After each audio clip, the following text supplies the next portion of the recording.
Hey guys, so you're ready to apply, but what should I look for when choosing a company? There's so many. Okay, these are the things I look for when looking at prospective companies. Please go to their main website and go to where it says apply here, prospective teacher, want to teach with us. Click on that, and they have their requirements listed there. Check the computer requirements, make sure your system can is compatible with them. Check if they require a bachelor's. Some do and some don't. Check and see if they require a TESOL or TEFL. Any company that is based in China will, because the Ministry of Education in China requires it. And down below, I have an affiliate link to the TESOL that I used to obtain my TESOL. It's 120 hours. It's fully accredited, which means you can use it at Magic Ears or anywhere else. It's the one that I use with all of the companies I've worked with. It never expires, and the information is spot on. I worked as an ESL specialist for our public schools, and the information in it was like a refresher for the things I learned in order to get my ESL certificate with the state. So I honestly highly recommend that program. So you'll need to check if they require an ESL certificate. You'll also want to check if they require you to be a native English speaker. You'll want to see what countries they hire from. Different companies hire from different countries. So check to see if your country is on the list. I always check and see if they require props. Props are things that you use during class to help your students understand the concepts and help them know like what it is you want them to do. So some companies do require props and they list how many at a minimum, and some other companies do not require props. They expect you to use mostly TPR, total physical response, where you're using your body to show the students what you want them to do and learn. And you want them to do it in a response. You want them to do it back with you to help it click. And most companies that want you to use props, they also want you to use TPR as well. But some companies exclusively use TPR. You'll also want to look at the cancellation policy. Some companies are more flexible and lenient with cancellations, and some are not. So some will have financial penalties and some won't. Some have a certain number of cancellations that are allowed per contract before your contract is terminated. Others don't. And usually cancellation information is not located on their main page.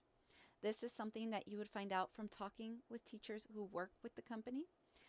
If you have questions about the cancellation policy with Zebra, GoGo Kid, Magic Ears, or Cambly, my email is down below. Please feel free to reach out to me. I'm happy to answer your questions. As well as if you look at blogs written by fellow ESL teachers, they usually have all the cancellation policy information typed out on their blog. And you'll have to look and see and think about your life, your lifestyle, your life conditions at the moment. Are you somebody who needs a flexible cancellation policy, or are you someone who your schedule's pretty fixed, you can commit, you won't need to cancel that much? Take that into consideration. Also, check and see if they have minimum hours. These are the number of hours that some companies require you to commit to per week to teach with them. Some companies have minimum hours and some companies don't. Some companies you can open 20 this week, 0 next week, 5 the third week. It's okay, it's flexible. So again, that depends on your personal life. Do you need flexibility with your scheduling, or do you like to know what you're doing and when, and you can commit?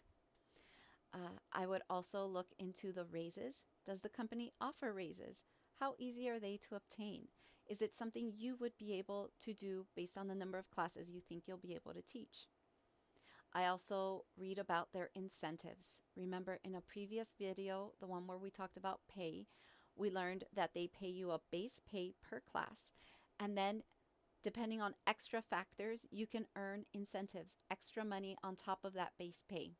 So I would check and see what are the company's requirements to obtain these incentives, and check, is that something I'm capable of doing? Can I commit to doing these things to get the incentive?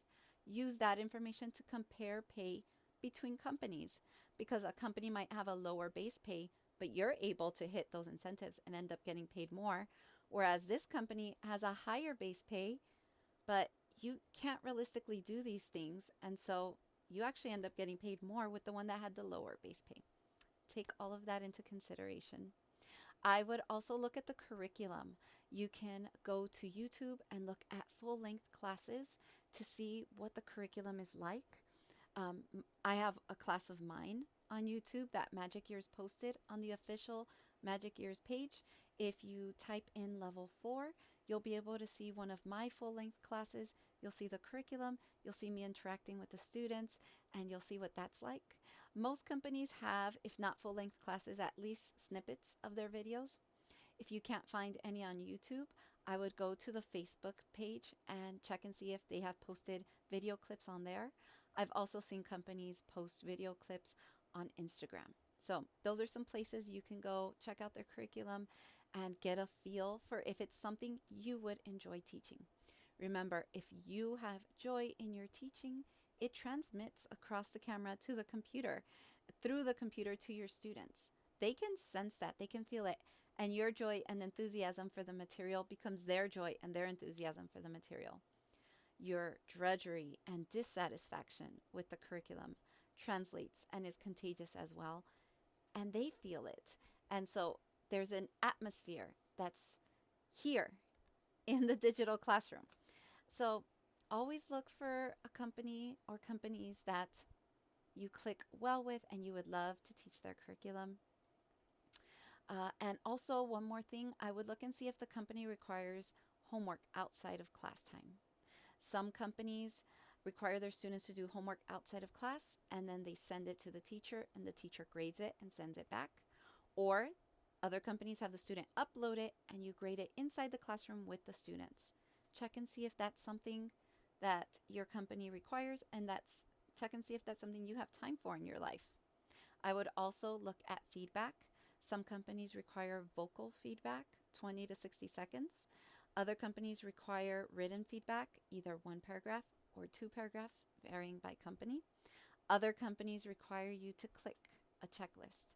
So look into what the feedback's like, how much time it takes, and check your schedule to see if you have the time to dedicate to it. So these are the things that I look for in a company. The nice thing about being an independent contractor is that you are in the driver's seat. You can try this company, and if it's not a good fit, try the next one. And if it's not a good fit, try the next one.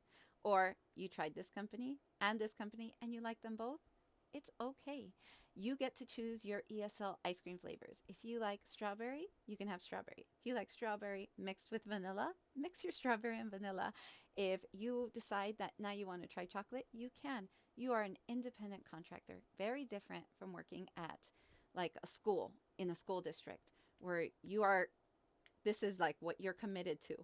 So find your joy, become a joyful online ESL teacher. It'll make your day and your work so much better, and your students will sense it, and it'll make their classes so much better. We have this great privilege to be joyful online ESL teachers. Okay, everyone, I will see you next time where we talk about scheduling and balancing online ESL with real life.